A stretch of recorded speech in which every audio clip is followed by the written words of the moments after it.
বিমস্টেক সম্মেলনে যোগ দিতে ব্যাংককে পৌঁছেছেন প্রধান উপদেষ্টা ডক্টর মোহাম্মদ ইউনূস। আগামীকাল সম্মেলনের সাইড লাইনে প্রধান উপদেষ্টা ডক্টর মোহাম্মদ ইউনূসের সাথে ভারতের প্রধানমন্ত্রী নরেন্দ্র মোদীর বৈঠক হবে বলে জানিয়েছেন পররাষ্ট্র সচিব মোহাম্মদ জসিমউদ্দিন।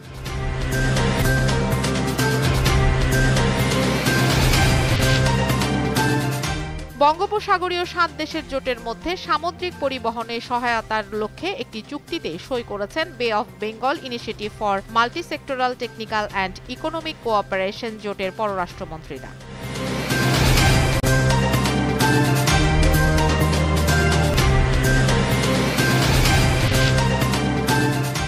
রাজধানীর বনশ্রী এলাকায় এক নারী সাংবাদিককে হেনস্থার ঘটনায় প্রধান অভিযুক্ত শোয়েব রহমান জিসান সহ ৩ জনকে গ্রেফতার করেছে র্যাপিড অ্যাকশন ব্যাটালিয়ন। ঢাকার বিভিন্ন স্থান থেকে তাদের গ্রেফতার করে র্যাব।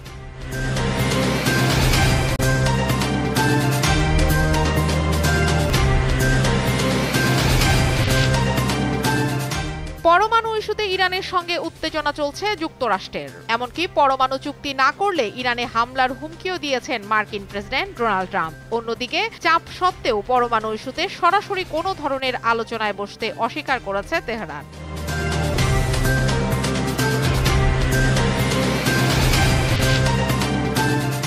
আগামী ৫ থেকে ১৯ এপ্রিল পাকিস্তানের লাহোরে ২০২৫ নারী বিশ্বকাপের বাছাই পর্ব অনুষ্ঠিত হবে। সে লক্ষ্যে পাকিস্তানের উদ্দেশ্যে রওনা দিয়েছে বাংলাদেশ নারী ক্রিকেট দল।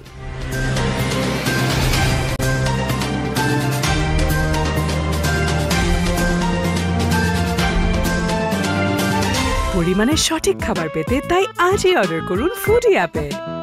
ফুডি।